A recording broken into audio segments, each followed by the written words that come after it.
Buddha sat beneath the spreading banyan tree, sunlight filtering through leaves, casting dappled shadows on the earth below. Disciples gathered around, their faces reflecting curiosity, concern, and the yearning to understand life's profound mysteries. Silence enveloped the grove, broken only by distant birdsong and the rustle of gentle winds. A troubled disciple spoke, his voice carrying the weight of unfulfilled longing and unending questions. "Master," he asked, "why are we always searching? Why does satisfaction elude us? No matter how much we achieve." The Buddha's gaze rested upon the disciple, serene yet piercing, his presence a wellspring of calm amidst restless minds. His voice carried the wisdom of eons, yet was as tender as the whisper of morning breezes. "Many lifetimes ago," Buddha began, "there lived a merchant, Siddhara, who possessed vast riches, lands, and treasures beyond imagination. Despite this abundance, Siddhara's heart hungered for more, his soul consumed by insatiable desires. News reached him of a legendary gem, said to grant eternal happiness and fulfillment. Its allure cast a spell upon Siddhara, compelling him to embark on an arduous journey. The disciples leaned closer, drawn to the unfolding tale as if entranced by the rhythmic waves of an eternal ocean. The Buddha's words wove a tapestry of Siddhara's quest, his encounters with towering mountains, desolate deserts, and turbulent seas. Year after year, Siddhara pursued the gem, Buddha continued, climbing peaks that kissed the sky and traversing plains that stretched into infinity. Finally, he stood before the gem, its brilliance captivating, its light promising infinite joy. Yet, as he held the gem, Siddhara's heart grew restless once more. Yearning for greater treasures whispered to him during his travels. The disciples exchanged glances, the seeds of recognition sprouting within their minds, as they saw echoes of Siddhara in their own lives. "Desire," Buddha explained, "is a mirage within the vast desert of existence. We chase it endlessly, believing it will quench our thirst. However, each attainment merely reveals further yearning, like a horizon eternally receding as we journey onward." The disciple who had spoken earlier bowed, his head, his heart resonating with Siddhara's plight, his mind alive with contemplation. The Buddha's voice softened, his compassion flowing freely like an unfettered stream nurturing parched lands. "The cycle of desire binds us to suffering," Buddha said. "It blinds us to the beauty inherent in the present moment. To free ourselves, we must embrace stillness, relinquishing the pursuit of illusions, recognizing their fleeting nature." A second disciple spoke, her voice trembling with the courage to confront her innermost fears. "Master," she asked, "how do we cease this relentless search? How do we find fulfillment when desires overwhelm us?" The Buddha paused, his eyes reflecting the boundless expanse of understanding that he had attained under the Bodhi tree. "Fulfillment arises not from satisfying desires," Buddha said, "but from embracing life as it unfolds. Our search ends when we release the illusion that something external can complete us." The disciples absorbed his wisdom, their thoughts spiraling inward, exploring the labyrinth of their own cravings and aspirations. A young disciple, fresh in years but fervent in spirit, voiced his reflections. "Master," he said, "the search has become a habit, like the tides drawn irresistibly toward the moon. How do we break free?" The Buddha's gaze settled upon the young disciple, his presence bearing witness to the tender flame of awakening flickering within him. "Habits are formed when the mind clings to patterns, believing them essential to identity and survival," Buddha said. "To break free, one must recognize the emptiness at the root of these patterns, seeing desire not as sustenance, but as an illusion veiling truth." The disciples listened, their hearts both heavy and light, weighed down by the clarity of realization yet uplifted by the promise of freedom. The forest seemed alive with the pulse of ancient wisdom, its leaves rustling in harmony with the truths shared beneath its canopy. The troubled disciple spoke again, his voice now filled with tentative hope. "Master," he said, "can the cessation of desire truly bring peace? Is it not human to long for something more?" Buddha smiled gently, his face radiant with infinite compassion that embraced all of humanity's joys and struggles. "To long is human," Buddha said, "but to awaken is divine. Desire is born of ignorance, its roots entwined with misperceptions of permanence and separation. By awakening, we see the interconnected nature of existence, and desire dissolves, replaced by profound contentment." As the disciples sat in reverent silence, Buddha recounted one last reflection, each word imbued with the depth of his enlightenment. "Imagine a lake," Buddha said, its surface disturbed by ripples created by falling stones. These ripples mirror the turbulent mind chasing desires. When the stones cease, the lake becomes still, its depths revealed, its reflections clear. Let your minds become like the still lake, untouched by the stones of desire, revealing the truth within. The grove fell silent once more, the disciples immersed in meditation, their thoughts flowing like gentle streams toward the ocean of understanding. Buddha's presence lingered among them, not as a figure of separation but as a reminder of their own potential to awaken. The banyan tree's leaves danced in the breeze, their rustling a quiet hymn to the wisdom of letting go, a serene testament to the beauty of being fulfilled in simplicity. Another day, the sun rose gracefully over the horizon, painting the sky with hues of gold and crimson. The Buddha walked with his disciples along a serene forest path, their footsteps rustling softly against fallen leaves. A calm pond lay ahead, its surface like polished glass, reflecting the towering trees and vast sky above. The Buddha stopped by the water's edge and motioned for his disciples to gather around him. "Look into the pond," he said, his voice as tranquil as the morning breeze. "Tell me what you see within its depths."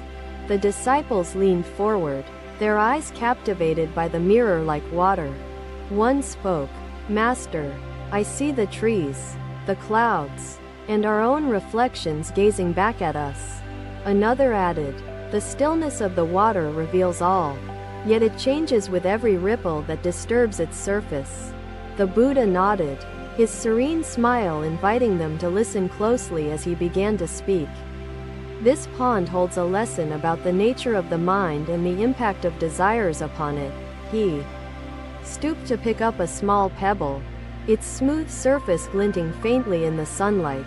With a gentle toss, the Buddha sent the pebble into the pond, creating ripples that spread outward in perfect circles.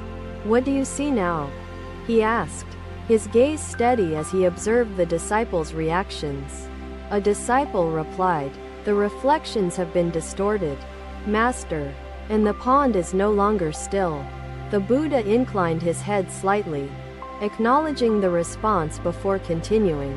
"The mind," he said, "is like this pond. In its natural state, it is calm, clear, and reflective of the truth. However, when desires arise, they are like pebbles thrown into the water, disturbing its clarity and peace. The ripples of desire spread, obscuring the reflection of reality and leading the mind into confusion and restlessness." The disciples listened in silence, their thoughts absorbing the meaning of the Buddha's words like parched earth drinking rain. The Buddha gestured toward the ripples, now fading as the pond returned to its still state. "Observe how the ripples subside," he said, "and the pond regains its clarity. This is the nature of the mind when desires are relinquished. It returns to its innate stillness, allowing the truth to be seen once more." A disciple, her voice tinged with uncertainty, asked, "Master, how can we let go of desires when they arise so naturally within us? They seem unavoidable, like the changing seasons." The Buddha turned his gaze to her, his eyes reflecting the infinite compassion that embraced all beings. Desires arise from attachment, he explained. And attachment stems from ignorance of the impermanent nature of all things. When we cling to what is fleeting, we create suffering for ourselves. To let go of desire, one must first understand its true nature and the suffering it brings. The disciples nodded, their minds alight with the implications of his teachings. The Buddha began to tell a story, his voice weaving a vivid picture that held their attention completely. There once was a farmer named Jataka who toiled endlessly in his fields. His life consumed by the pursuit of a bountiful harvest one year. A rare and beautiful bird nested in his orchard, laying eggs that shimmered like gold. Believing the bird to be a sign of prosperity, Jataka became obsessed with protecting it. Watching over it day and night, the Buddha paused, his voice filled with the resonance of wisdom as he continued. In his obsession, Jataka neglected his crops, his family, and his health, for he feared losing the bird. One day, a storm swept through the orchard, and the bird flew away, never to return. Jataka, left with nothing but regret, realized that his attachment had led him to forsake the very things that sustained his life. The disciples exchanged glances, their hearts touched by the story's poignant lesson, its truth resonating deeply within them. The bird, the Buddha said, is like our desires. When we become attached to them, we lose sight of what truly matters. We must learn to live with open hands, allowing what comes to come and what goes to go, without clinging. A young disciple, eager to grasp the essence of the teaching, asked, "Master, how can we cultivate this practice of letting go in our daily lives?" The Buddha's gaze rested on him, his presence a wellspring of encouragement and hope. "Begin by observing the mind," he said, "noticing when desires arise and understanding their impermanent nature. Like clouds passing through the sky, desires are fleeting and cannot hold you unless you hold them." The pond shimmered under the sunlight, its surface now as calm and clear as before, reflecting the wisdom shared beneath its gaze. The Buddha addressed his disciples once more, his voice carrying the weight of timeless truth. "Remember," he said, "true peace is not found in the absence of desires, but in the absence of attachment to them. The stillness you seek lies within, waiting for you to release the ripples and embrace the calm." The disciples bowed their heads in gratitude, their hearts filled with resolve to put the Buddha's teachings into practice. The forest seemed to echo with the quiet melody of awakening, a gentle reminder of the beauty that arises when clarity replaces confusion. The Buddha's presence remained among them, not as a distant figure, but as a guiding light illuminating their journey toward liberation. Another day, the disciples followed Buddha to the base of a towering mountain, its peak shrouded in clouds of mystery. The morning air was crisp, carrying the scent of wildflowers blooming along the rocky paths leading upward. Buddha paused, his gaze fixed on the summit, and motioned for his disciples to begin the ascent with him. The group climbed in silence, their breaths synchronized with the rhythm of the earth beneath their feet.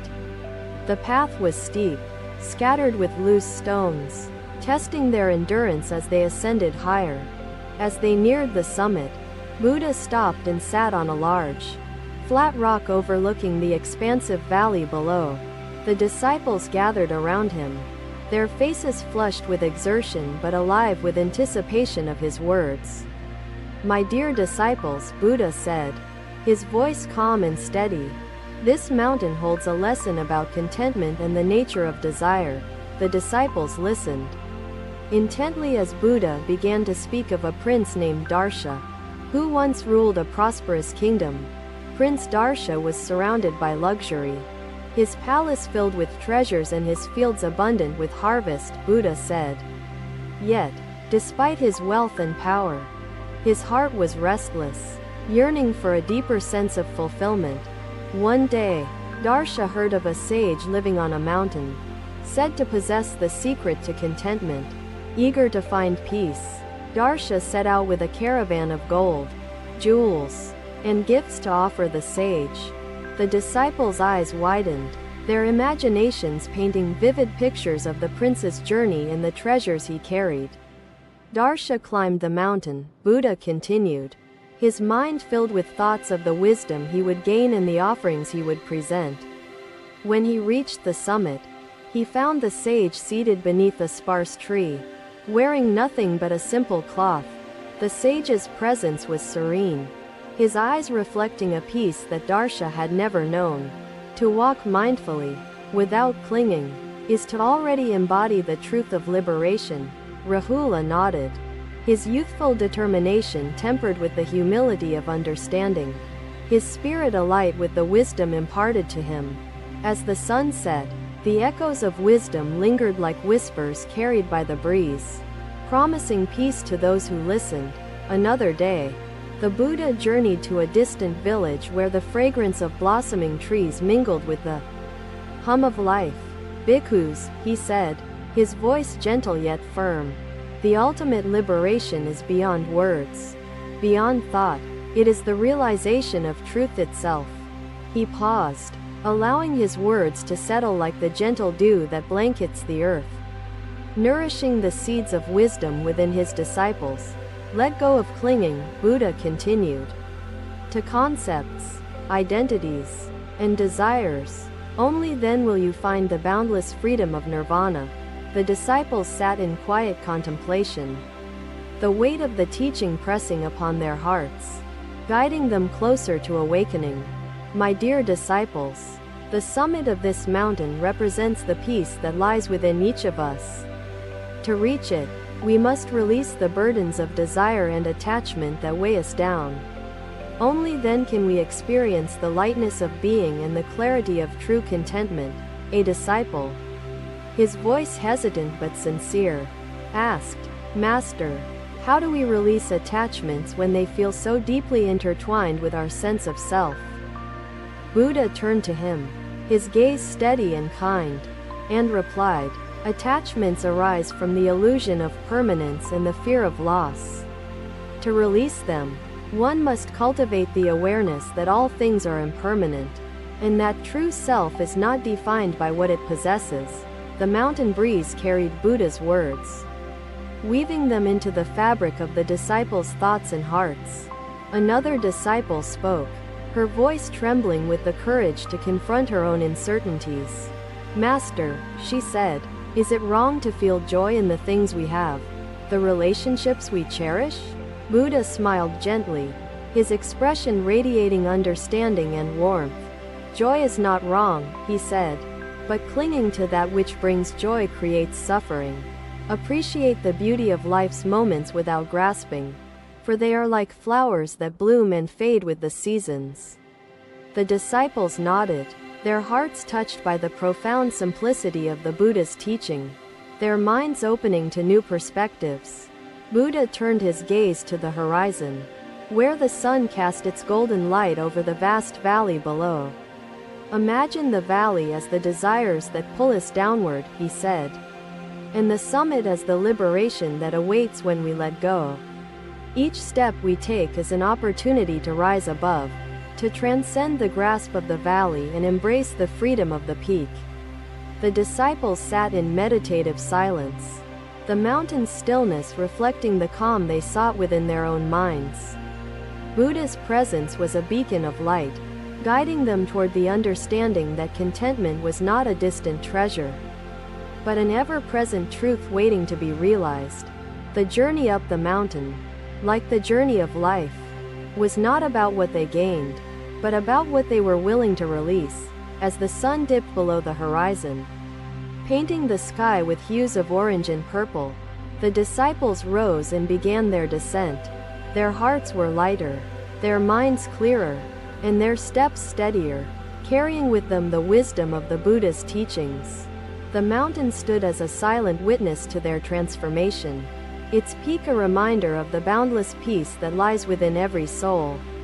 Master, Javaka said, if one acts with compassion but harm continues, is it wise to sever ties with those who harm? Severing ties, the Buddha replied, can be an act of compassion, allowing both to heal without the continued exchange of suffering. But how does one find peace after such separation? Javaka asked, seeking assurance amidst the complexities of relationships and pain. Thank you for watching. Buddha's teachings are always with you. Subscribe to our channel and we will see you in the next video.